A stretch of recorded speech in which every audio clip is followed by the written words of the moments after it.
Jean-Pascal Tricoire, vous présidez Schneider Electric, vous revenez du Forum de Davos. Qu'est-ce qui vous a frappé cette année? La première chose qui m'a frappé, c'est quelque part le changement de l'ordre du monde, à la fois par les équilibres, avec un président chinois qui vient défendre le libre-échange et l'économie verte, des États-Unis qui sont interprétés comme plus protectionnistes, et puis une Europe qui, malgré tout, est très absente. Ce que ça veut dire, en tous les cas, c'est qu'on est dans un monde multipolaire, que les États-Unis, qui avaient été à la tête de l'organisation d'un ordre mondial, prennent un peu de recul, et que la Chine fait le pas en avant, y compris avec des déclarations qui sont en rupture par rapport à ce qu'on connaissait avant, pour occuper cette place de supporter d'un ordre mondial organisé.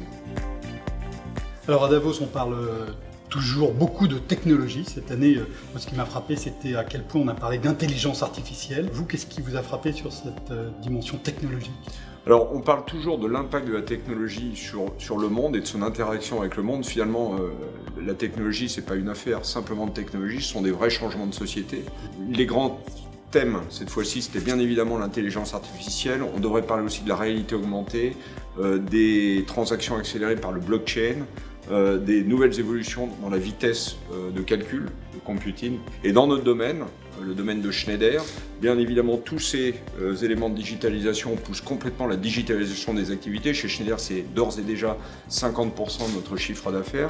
Et l'autre rupture dont on a beaucoup parlé, c'est le développement des solutions grid edge, c'est-à-dire les frontières du réseau, avec de l'énergie qui est décentralisée, de l'énergie qui est renouvelable, avec le développement du stockage, avec des interactions très fortes dans le domaine de la digitalisation. Et on voit en fait que les deux fondamentaux de l'activité de Schneider sont en cours de disruption, une disruption que nous menons de façon active, autour de la digitalisation et l'Internet des objets, tout devra être connecté, et le renouvelable et le stockage, donc l'énergie décentralisée.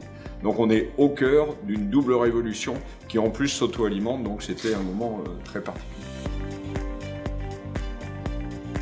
Leadership responsable était le sujet choisi par Klaus Schwab, le fondateur et encore directeur du forum cette année.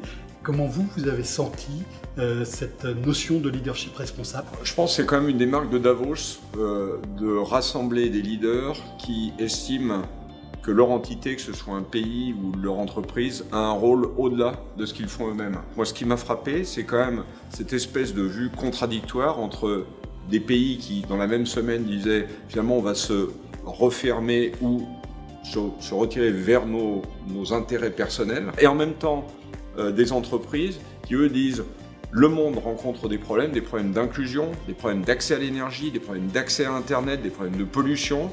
Et nous, on veut mettre nos compétences au service de la société pour les résoudre. Et finalement, il y avait un contraste assez saisissant entre un repliement de certains pays et puis les entreprises qui disent bah non, nous on veut travailler sur notre empreinte carbone, fournir des solutions à la société. Cet axe de leadership responsable est absolument clé et je crois que les gens qui y vont veulent que leur entreprise fasse plus que générer du profit, participe au développement des communautés dans lesquelles elle s'insère. Merci.